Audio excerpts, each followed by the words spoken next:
You can't be serious, man. You cannot be serious! Well, now, we're a bit late today for obvious reason because before I chatted to Dickie from Muff, I wanted to see if we could find out what the result of the US presidential election was. And I've got the television on in the background, and it looks as though Trump might win, but I'm not saying that until actually he is declared the winner. Because what I would like to say about what has gone on with him and the people who have backed him and tried and bagged him and backed that other dreadful candidate, that disgraceful candidate, you could not have, and I've said this all along, so I'm not declaring that Trump is the winner. I'm not jumping on any bandwagon, but I've said for many years that he is a star, and he is exactly what politics needs, because he says something and he follows through on it. But so I've got Dickie on the line. Dickie, hello. Hey Sam, how are you? It's looking like a good day, mate. Well, we're not. I'm tell you what, we're not going to say it's a great day, because something may happen yet.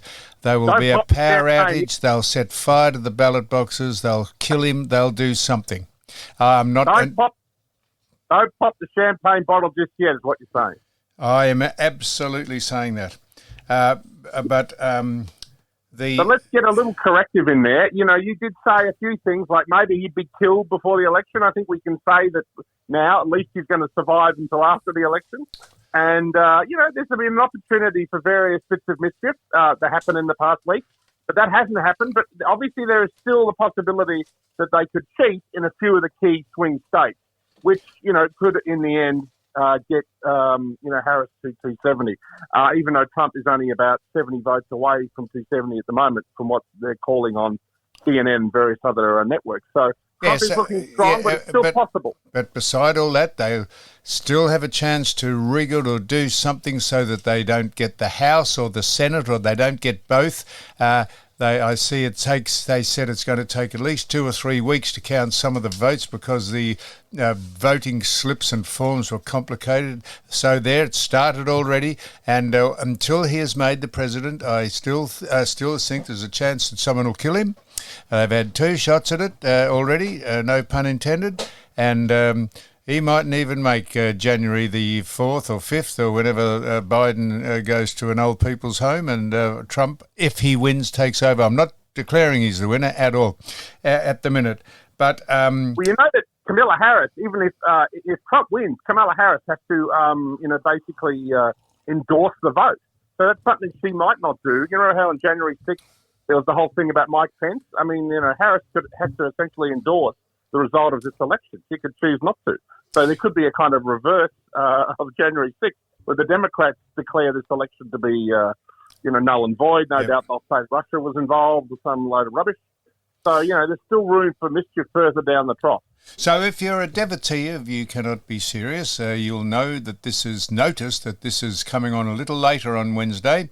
I tried, the Doc Fordham usually comes on, but he was required by Channel 9 to do the presidential coverage this morning on 9, along with the panel. The one thing I hope the Doc did, and he's got the gonads big enough to do this, is call out 9 for their disgraceful biased coverage of trying to, not that they would influence anyone to vote for that dog of a woman, not that anyone would, but their biased coverage.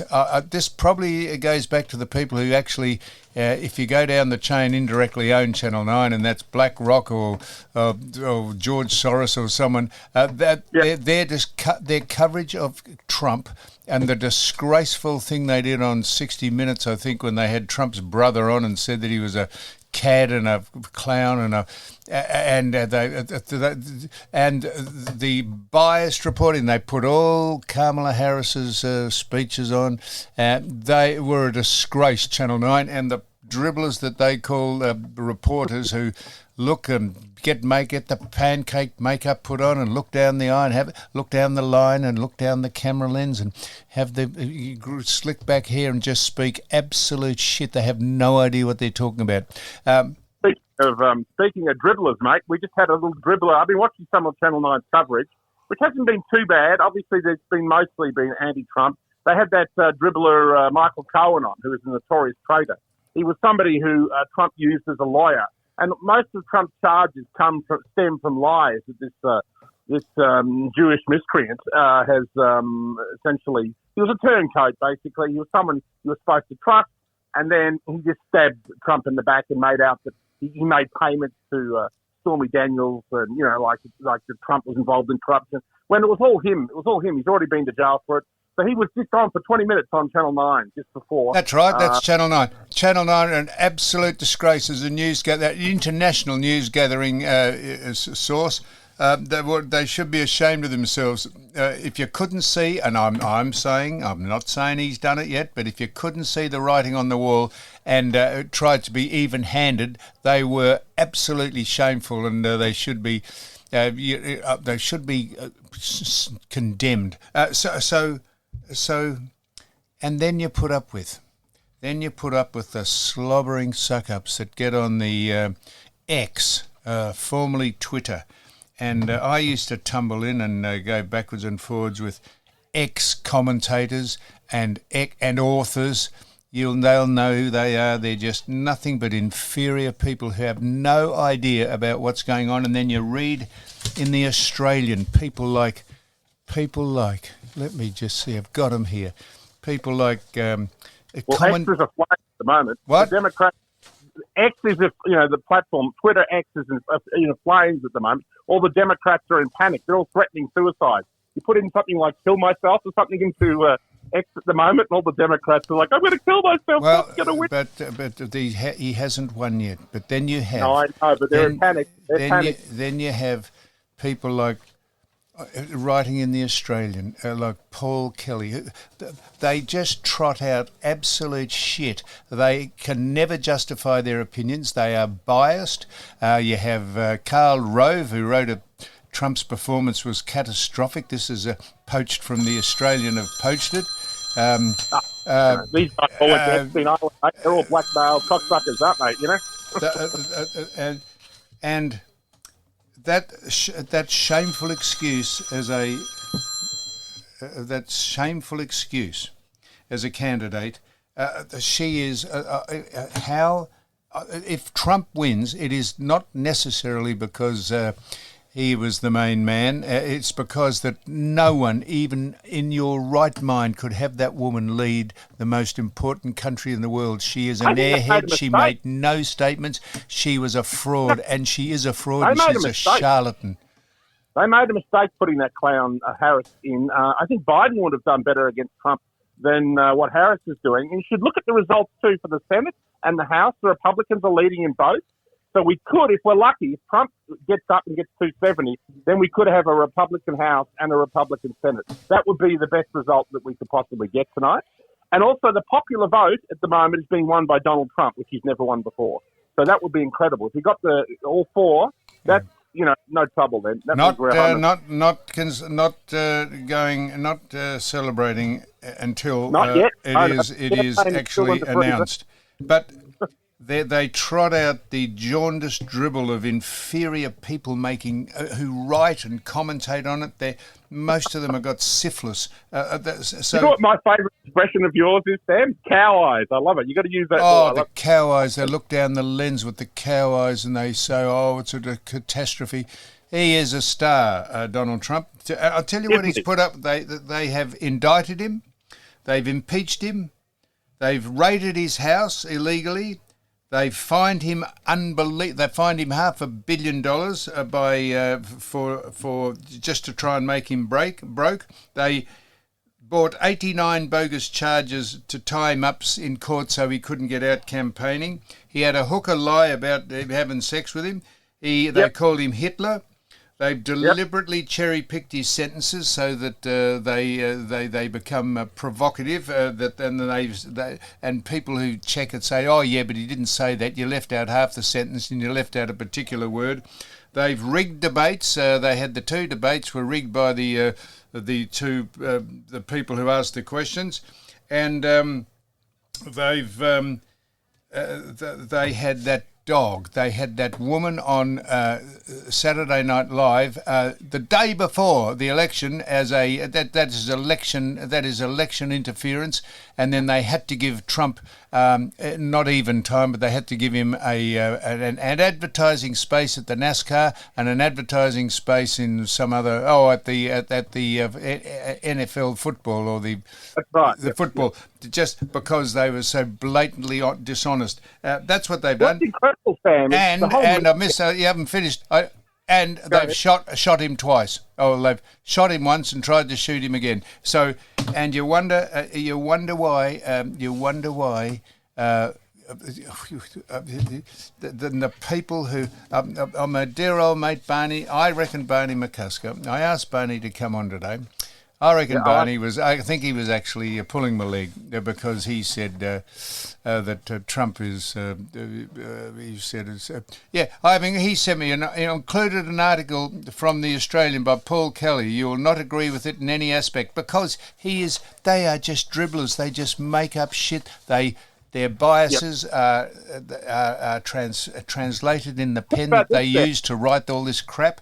How they hold their jobs and how the mainstream media in America, can possibly, how they don't just fade away. You wonder why Fox News is by far the highest rate, because the others are just so dishonest. They are so criminally dishonest, and they're charlatans. No, it is terrible, mate. You know what's happening. And the incredible thing though is that given all those things that you've just said, and the incredible attack upon truth, and the fact that Trump has just endlessly lied about, that still the American public have voted for Trump over this laughing, cackling hyena. And it looks like they're putting Republicans in the Senate. Looks like they're going to have a majority there. I'm not even saying he's won yet, but he's done remarkably well considering 98% of the commentary on CNN, MSNBC, and CNN and MSNBC, 98% of it was detrimental to Trump. There was not one. There was only 2% of positive statements that were ever uttered on any of the programs that they had. 98%. And I have an account on Yahoo. That's where I have my email, and because I got on Yahoo 25 years ago when it just started. And every time I look at the news section, because to check in my email, I got to check it. It's just there's like 6 negative stories about Trump. You just wouldn't believe the negativity. Even on a place like Yahoo, it used to be it's not really a big deal anymore, but it used to be a big deal in the internet landscape. But the lying is just endless. And as somebody pointed out, all the celebrities came out in favour of Harris in the last week. It's because someone said an interesting meme where they've either been to Epstein Island or they've been to a Diddy party. They're the people who spoke out in favour of Harris because they're all black marks, mate. Dogs, a lot of them. They have all the characteristics of dogs except loyalty. They are disgraceful. We used to know how to deal with traitors. We used to, sort them out quick and proper, but it seems like we don't do that anymore. And the inferior brain power of the people that go on about Trump and say, "Oh, he's this and he's that," it actually makes you feel superior to them. And they would. Carl Stefanovic is on Channel 9 now. You can tell he sort of likes Trump. You know what I mean? He's having to interview people who hate him. And there was a couple of people who's been on who are Trump positive, and they interviewed some Republicans over in the United States. You can tell he's got this kind of cheeky grin on his face. He likes Trump, but he can't really come out and say it because it'd probably cost him his job. Because as you were saying, that George Soros is involved with Channel 9 now. Ah, dear. Anyhow, what about? That woman's campaign, the whole of the campaign was not about what she could do to fix the economy or fix the world problems. Her whole campaign was about calling Trump Hitler and saying he wanted to be a dictator. Trump said he would be a dictator for one day. If he became president, he said he'd become a dictator for one day and he would reverse the migrant intake, the migrant hordes coming across the border.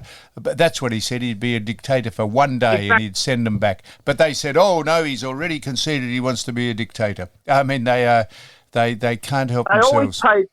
They always take things out of context with Trump. And also, Trump is somebody, because he will often freestyle at a rally for, say, 90 minutes or whatever. He'll make jokes, like the way that we talk for an hour or something, and you'll make jokes.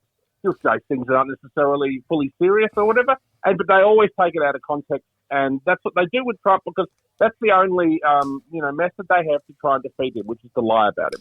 Anyhow, we couldn't get the doc on this week because he pulled out. He pulled out this morning. We love the doc. We do. We love the doc, and he pulled out, so we miss him. And I've interviewed also. I spoke to a bloke called Mark Robinson who lost his job at AFL 360, but we didn't speak to him necessarily. We had a very good interview with Mark Robinson, so we've got that. And you and I are it, and Mark Robinson. So we couldn't. I asked Barney McCusker. Barney will come on next week, and I absolutely think he's tongue-in-cheek. He could not back that stupid woman for what she stood for. And if I could say, how about this? How about this?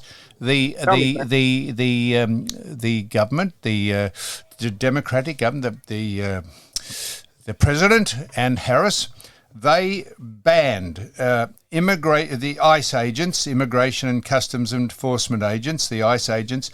They banned them from wearing their uniforms and badges when they went into the polling booths to vote, so they didn't intimidate illegal aliens. Can you believe it? They had to come from work, have a change of clothes, take their badges off, go in, vote, come out, change back into their clothes. Yeah, this is the regime. This is the people you're dealing with. They are nothing more than they are absolute. They're just dogs. Dogs. Absolute dogs, mate. And did you hear what they did to Peanut? Have you heard about Peanut? Peanut was like a squirrel, and there was I think a Fred who was like some other kind of animal, and some Democrat. It was a meerkat, wasn't it? No, what was it? I know a squirrel, and there was another one. There was a squirrel and some other animal. Yeah. But someone complained, and then the Democrat run, in New York, they broke into this person's house, they turned it upside down, and they dragged away these poor animals and euthanized them. This squirrel Peanut has become something of an internet sensation in the past week. Yeah, well, he's no longer. They euthanized him. Yeah, that means they killed him, mate. Yep. That's right. They did. Now, Dickie, I was going to mention one other thing. I was going to mention a couple of other things. So here's the latest in what's going on, and we are slowly being vindicated by our stance on this nonsense, this absolute nonsense, which is the fawning and falling over to not indigenous people. They're great people, they're fine people, but we're falling over to having the wool pulled over our eyes. And I'll just read you this out. You'll probably know this, what I'm going to read out, but I'm going to read it out anyhow. All right. This is. Just find it, Dickie. This is how I travel. I just find it. Here we go. This is the history. This is the history of Welcome to Country and Aboriginal history, and this is dot painting was invented in 1971 by a white art teacher, Jeffrey Barden, who then taught the style to Aboriginals. There are no dot paintings in caves or on rock walls anywhere. The Welcome to Country ceremony was invented in 1976 by Ernie Dingo, we've said this before, and Richard Wally, to welcome Maori performers as a reciprocal gesture. There is no Aboriginal word for welcome to country like the haka. How can an welcome to country be if there is no Aboriginal word for it? The acknowledgement of country was invented in the 1990s. The smoking ceremony is also a recent invention, another Ernie Dingo special, circa 1978. There is no film or video evidence of any of these ceremonies at important events such as royal tours, football finals, or the 1956 Olympics prior to the 1970s.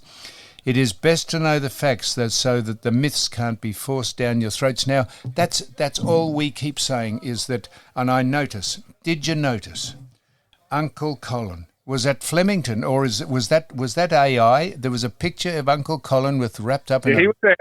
bear skin. Yep. I presume he did a welcome to country ceremony. And He did. what about Coldplay? Coldplay did a welcome. I know. My sister went and saw Coldplay, and she says there was a friggin' welcome to country there with that silly bastard with the who has a thing around him, wrapped around him. You know. Yep. I think that's what Colin. So, I have said this before, and I said it tongue-in-cheek when I said it to Don Scott, just to get a reaction from him. But if I was at Coldplay and they brought out Uncle whoever or Aunt whoever, the crowd should have booed loudly, have just booed and said, we're not putting up with this nonsense. Because of the very fact that those facts I just read out before. Apropos to the bloke in Brisbane who did it before one of the finals, said, we've been doing this for 250,000 years and 60,000 years, and just a complete and utter fraud and sham, that stupid boy. It's historical revisionism, isn't it? It's just making stuff up, and due to wokeness, it's just enforcing it upon everybody. I mean, when it started, it was something small that people might do at the odd ceremony, and it didn't really matter to anybody. But in the last, 15, 20 years, it's just become intolerable. And Shane Warne, the late Shane Warne, was a great friend of the lead singer of Coldplay. Who was that? I don't know. Lead singer. Anyhow, it's Chris Martin, is it? Or Chris Martin, that's right, yeah, Chris Martin. And Shane, if Shane heard his great friend succumbing to that bullshit, someone would have said, "Oh no, look, we've got to do this because it's part of what we do." And he said, "All right, do it, and give us a call when it's over, and we'll come on and sing some songs." Shane would have taken. I saw Eric Idle from Monty Python the other night, which showed a front row seat to see Eric Idle from Monty Python, and they did a welcome to. It wasn't like an actual Aborigine came out. They did like an announcement, before the gig began. So they do it everywhere now. Everywhere you go, you get stuff down your throat. And this as an aside, Eric Idle was really wonderful on Monday night at the Arts Centre. It was fantastic. Was he? He's one of my Pythons, yep. And he threw 3 books out to the audience. He's got a new book out called Spam-A-Lot, and he threw one and it landed in my lap. So there you go. Well, what a night that was, Dickie. It didn't disturb the plums and the population, Rod, did it? No, it didn't, mate. It could have been garroted. That could have been your end of your family breeding tree. That's very true, mate. And also I see this. I'll just keep going on about this. Victoria are expecting to have a new public holiday to celebrate Indigenous culture. This is what is on the table, on the books. We've had a plebiscite. Yes, no. We've had a whole lot of things going on, but no one takes any notice of them. Why we wasted nearly $1 billion on the yes, no vote, but no one takes any notice of it. And we're going to have another holiday, apparently. Apparently, we're going to have another holiday. So it just goes on and on. John Bolton is on Channel 9 right now as we speak. He's a former... Yep. He's a famous neocon who was connected to the... he's a Trump denier. He's a Trump denier. Yep, there's just been a litany of Trump deniers on That's Channel right. 9. That's Channel 9 for you. The most disgraceful fawning to failure they are. Fawning to failure. They've become an absolute non-entity. So just pushing on, Dickie, from you remember the Greater West Sydney got hammered for having a private function. Someone told on them, tipped them in, a snitch, tipped them in for having... Did we find out? Do we know who it is? Do we know who the No, we don't know. We don't know who it is, but Andrew Dillon, with the cow eyes, he said, we're so indebted to this man reporting those boys for dressing up as women and dressing up as women. You'll love this. He said, in the name of equity and inclusion and what's the other one? Diversity and inclusion. Diversity. The umpires had a celebratory night, and one of them dressed up as Osama bin Laden. And the league have found out about it, the AFL, and they suspended him for a week. Really? dressing up as Osama bin Laden. This We should dress up as Osama one day, for the next. and I think the AFWL. I think some of the people got reprimanded. Half of them dressed up as women as well at their function. Australia has a reputation for larrikin humour, mate. This is shows like your own, the Great Footy Show, and like Hey Hey It's Saturday, and other great shows from the classic era of Australian television. This is what these shows were about. They had fun, they had humour, and people are just carrying that on at these private events, and they're being lambasted for it, mate. You missed that very humorous cryptic line that the AFWL had their function, and half of those people dressed up as women. You missed that, Dickie. I did, mate. Yeah. Anyhow, so I don't know what's happening with Trump, but the mainstream media and the people in this country and the dribblers that pen all the bullshit about him, to survive what he has gone through in the last 8 years is remarkable. He has got more energy than a busload of people, and he will probably go rat-a-tat-tat with all the war zones. He will try and get them together.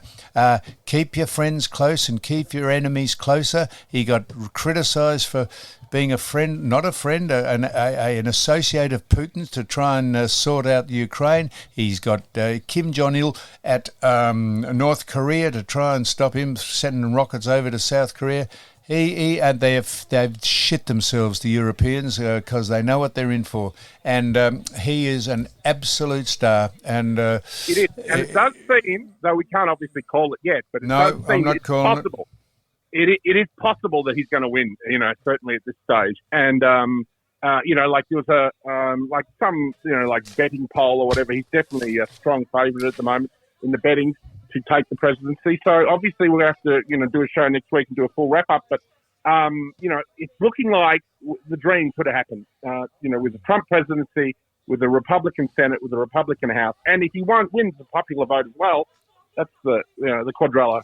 Well, we might next week, when he has been, if he gets over the line, and we'll call out some of the people who are just disgraceful commentators who have no idea what they're doing. They're sheep. They just get pushed along by their employers, and they write absolute nonsense drivel. They are nothing more. There's a great line. You'll think I'm reading this out, but I'm not, because I know this off by heart. A bloke called William Allen White said this. This was about a commentator. He said, or a group of commentators at a news organisation. He said, "With pig's eyes that never look up, a pig's snout that knows only muck, a pig's brain that only knows the sty, and a pig's squeal that only cries when it's hurt. They open their pig's mouth, turked and ugly, and let out the voice of God railing about the whitewash that covers the manure about their habitat." That you couldn't pen a better phrase or paragraph about the mainstream media and the people who write shit on a daily basis with no information at all and no indication they're trying to be fair or unbiased at all. Very poetic, mate, and with kind of echoes of George Orwell's Animal Farm there, which is very appropriate and apropos. Dickie, I don't know. We've probably driven, mind you, there'll be a hell of a lot of people listen to this. You'd be amazed at how many people listen to this and say, we agree with everything you said, because you probably wouldn't listen to this. I got a sponsor, another sponsor for the Melbourne Underground Film Festival on this show. A fan of this show rang me up and said, I love what you and Sam talk about. So can I give them a quick shout-out? Absolutely. I've got a shout-out too. Go on. It's clubcoaster.com.au. They're doing posters for the film festival with the Melbourne Underground Film Festival logo on it, so I'll make sure you get a couple. And they've also decided to throw us a little bit of money. Well, how extraordinary, Dickie, because I have got a Smart as Sam coaster. I was sent 6 coasters with Smart as Sam on them, and I'm reading the back. www.clubcoaster.com.au designed in Melbourne. They sent me those about 6 months ago. I used them on the boat. I'm holding one up now, and Club Coaster sent me some, so I'm glad you've acknowledged them, because I've probably overlooked acknowledging them, and they could send us a whole lot more because we use them a lot. They don't. We don't want them to send us a whole lot more. If they're going to send us some more, we'll pay for them. We're not on the take or on the bot, but I'm glad of that. So that's very good. And I've got just a shout out from Michael Christian Menswear.com.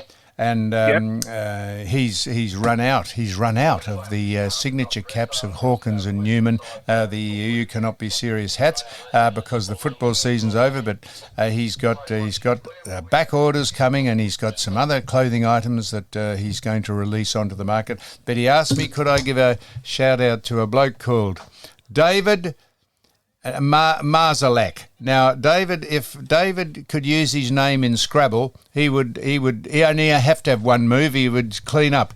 It's Marzalek, Marzalek, David. So well done, David. He wants a shout out, and we've given it to him. And MichaelChristianMenswear.com, he's got more orders and back orders for crap that people want. So, Dickie, I don't know what's happened, but when it is signed and sealed and he's still alive and he's not down at Tobin Brothers in a box, we will open up on some of the people who are nothing more than vole. And if you don't know what a vole is, look it up. It's a rat. It is, mate. Yep, there are a lot of rats, and we can do a summation. If all goes well today and things are looking strong. At the moment, we've got the CNN electoral roll. 211 for Donald Trump and 145 for... they've got to get to 300, don't they, something? 270. 270. No, well, he hasn't got there, so he hasn't won. So we're just saying if he does, all that is relevant what we said. And if he doesn't get there, ignore everything we've said in the last half hour. Righto, mate. All right, great talking, mate. And how's the travelling going on the way back down? All good? Well, yeah, we've just slipped the boat in here to Lake's Entrance. Mate, coming across the sandbar and getting it in here in gale force winds. I'm frazzled, mate. We got up at, Sue and I got up at midnight today. We left Eden at midnight, and we've been on the sea for, it's 2 o'clock we got in, so we've been 12, went right through 13 hours we were on the boat, bringing it mostly in pitch blackness, so we're pretty happy with ourselves. So you travel at night often, and then you get in the morning? No, we never travel at night, but we've got to make a run for it. It's 130 nautical miles, which takes 13 hours, 10 knots. So you've got to make a run for it. And the next one is from Refuge Cove to Melbourne, and that's another 13 hours. So we're going to have to go at night as well. But try and not go at night, but you have no other option, or you can't get home. Well, any seafaring wisdom from the last 5 months? You've got some sea shanties for us? If you're going to throw up, make sure that you go to the lee side of the boat so it doesn't blow back onto the deck. That's clever. Very clever. Oh, yeah. No, we don't get seasick, either of us, so that's a bonus. If you did, I tell you what, if we were prone to seasickness, we would have thrown up, I reckon, 15 times coming down here today. It was very, very rough weather. Anyhow, we're here, Dickie. Did you go past Sydney? Yes, we went past Sydney. We were going to call into Sydney, but we bypassed it because we try and do 60 and 70 nautical mile runs every day, or we'll never get here, and that just fitted in between one of the runs we were doing, so we missed. All right, Dickie, all the best. All the best to you. Good boy.